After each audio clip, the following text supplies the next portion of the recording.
Hello મિત્રો, રૂપાસ કિચનની અંદર આપનું સ્વાગત કરું છું।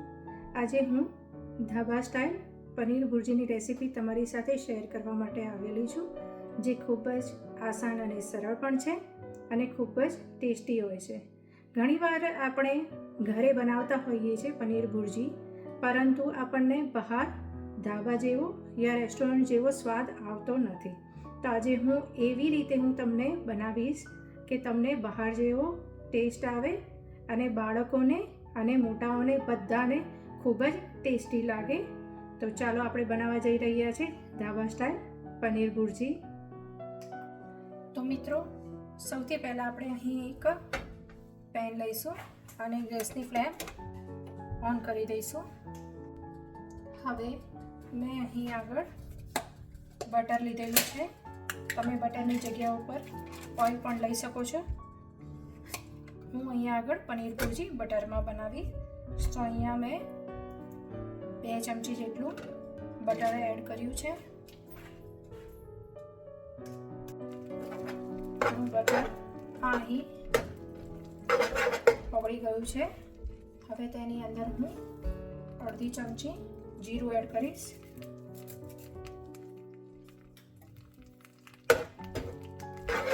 હવે એમાં હું થોડી હિંગ એડ કરીશ,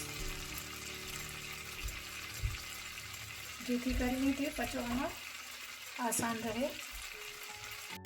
હવે હું એની અંદર 2-3 કળી લસણ અને આદુની મેં પેસ્ટ બનાવી છે તે અંદર એડ કરીશ।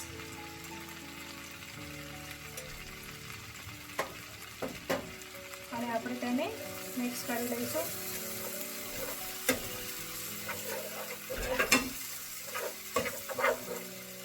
હવે તેની અંદર મેં એક ડુંગળી લીધી છે, તેને ઝીણા પીસને કરીને ટુકડા કરી દીધું છે। આપણે તે તેમાં એડ કરીશું।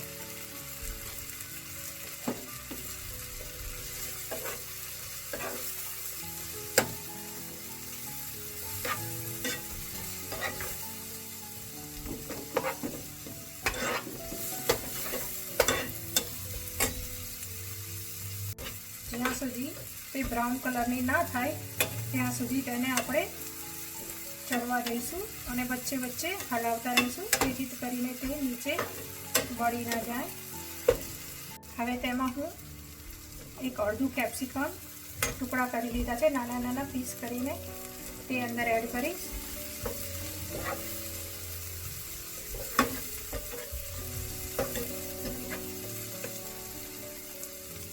હવે હું અહીં આગળ એક મેં ટમેટું લીધેલું છે, જેને મેં નાના નાના ટુકડામાં પીસ કર્યા છે, તે અંદર એડ કરીશ।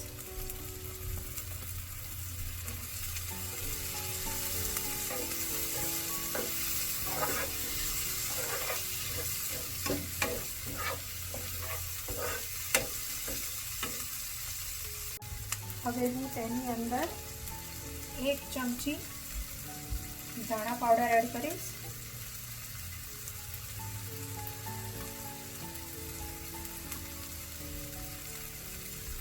અડધી ચમચી હું હળદર પાવડર એડ કરીશ।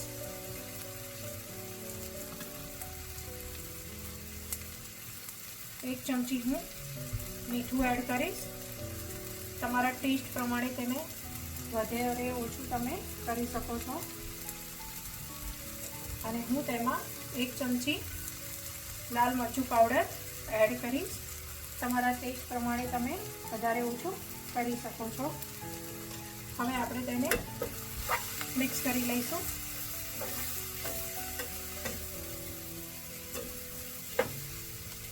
હવે મેં 1 ચમચી અહીં હું કોઈ બી બ્રાન્ડનો ગરમ મસાલો એડ કરીશ। મેં અહીં કિચન કિંગ મસાલાનો ગરમ મસાલો લીધેલો છે, તે હું આની અંદર એડ કરીશ। અને એમાં હું થોડું પાણી એડ કરીશ।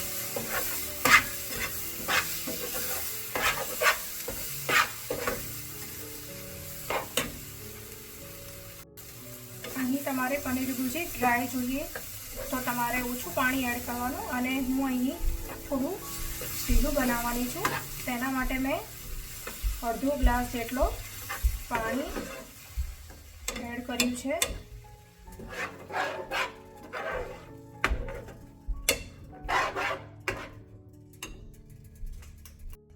અને અંદર હું હવે 1 ચમચી કસ્તુરી મેથી એડ કરીશ, જેથી કરીને આપણને બહાર ધાબા જેવો ટેસ્ટ આવે. હવે થોડી વાર તેને ઉકળવા દઈશું. અહીં આપણું જે પેસ્ટ કરી હતી એ તૈયાર થઈ ગઈ છે. હવે આપણે તેની અંદર પનીર એડ કરીશું. અહીં પનીર મેં 100 ગ્રામ લીધેલું છે અને એને ઝીણું ઝીણું ખમણી લીધેલું છે. તમે એને ઝીણા ઝીણા પીસ કરવા હોય તો બી કરી શકો છો. મેં અહીંયા ખમણી લીધેલું છે અને આપણે તે પનીર એમાં એડ કરી દઈશું. હવે એને હલાવી લઈશું.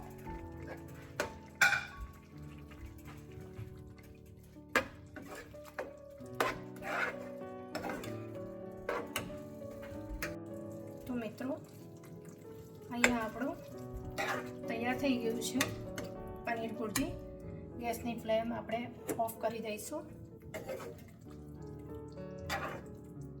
તો મિત્રો, આ આપણી પનીર ભુરજી બનીને તૈયાર થઈ ગઈ છે. એક બાઉલમાં મેં નીકાળી લીધી છે. ખૂબ જ સુંદર લાગે છે.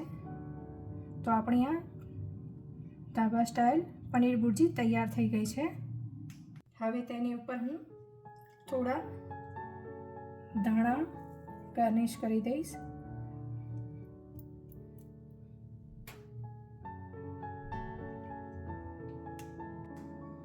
તો મિત્રો, આપણી આ રેસીપી તૈયાર થઈ ગયેલી છે અને મેં અહીં એક પ્લેટની અંદર પનીર ભુરજી સાથે મેં અહીં પરેઠા બનાવ્યા છે.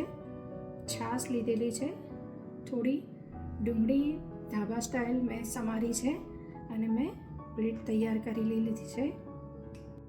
તો મિત્રો, આપણી પનીર ભુરજી બનીને તૈયાર થઈ ગયેલી છે. ખૂબ જ આસાન અને સરળ રીતે છે અને એકદમ ધાબા સ્ટાઇલ બનેલી છે. તો તમને મારી આ આજની રેસીપી કેવી લાગી તે તમે એકવાર જરૂરથી બનાવીને ટ્રાય કરજો. તમારા મિત્રો અને તમારા ફેમિલી સાથે શેર કરજો અને મારી ચેનલને લાઈક અને સબસ્ક્રાઈબ કરવાનું ભૂલશો નહીં. આવા ફરી વિડીયો લઈને હું તમારા સમક્ષ ફરી હાજર થઈશ. ત્યાં સુધી જય શ્રી કૃષ્ણ.